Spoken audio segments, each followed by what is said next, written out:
Good afternoon once more, book lovers of the internet. I am BookNerd802, and this is probably the last video I will be making today, but I am going to be reviewing How Winston Came Home for Christmas by Alex T. Smith.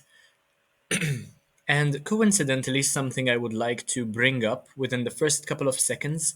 Winston is the name of one of my uncles, Alex is the name of another of my uncles, and Oliver, who is one of the main characters in the story, is the name of one of my great uncles. Quite a cool coincidence to bring up. This was an extremely wholesome and sweet read, and did contribute towards me getting further into the Christmas spirit. Um, the thing I said earlier about grief is a thing with feathers, that was a bit of a joke. Feel free to take a look at the video as well. But I rated this one 4 out of 5 stars, and it consists of about 250 pages.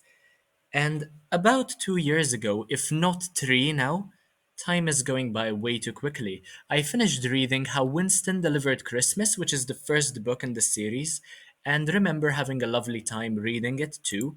And to my knowledge, my brother read it as well, and we were both discussing it for a couple of minutes. And I just finished this one a few minutes ago, and it revolved around Winston being reunited with his family after getting flashbacks which led him to where his siblings resided.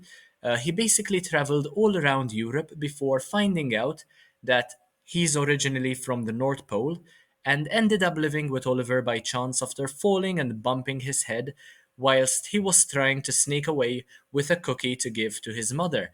And we got a bit of a flashback, a bit of information, a good chunk of information with regard to Winston's life, his family, what happened to him before he met Winston. Even though this takes place in the present, this can be considered more of a prequel than a sequel for several reasons. But I loved how so many animals are involved and how Winston, despite his size, proved to be so brave and persistent against all odds.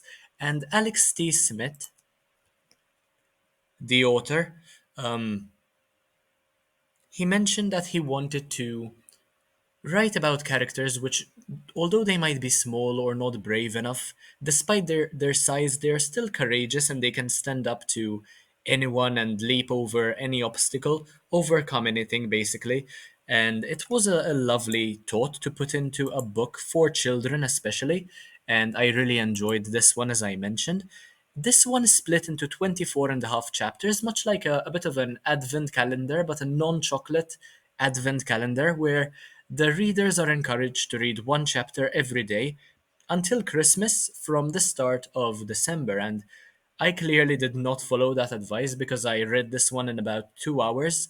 And I hadn't read a children's book in a while, let alone a children's book pertaining to the theme of Christmas, to the festive season, in a while, and I have been reading several books which have a festive theme along with my younger brother. We kind of do that every year. It's a bit of a Christmas tradition now, and it's honestly been a blast. If you have any recommendations for me which are not Geronimo Stilton or Matt Haig related, do let me know in the comment section down below.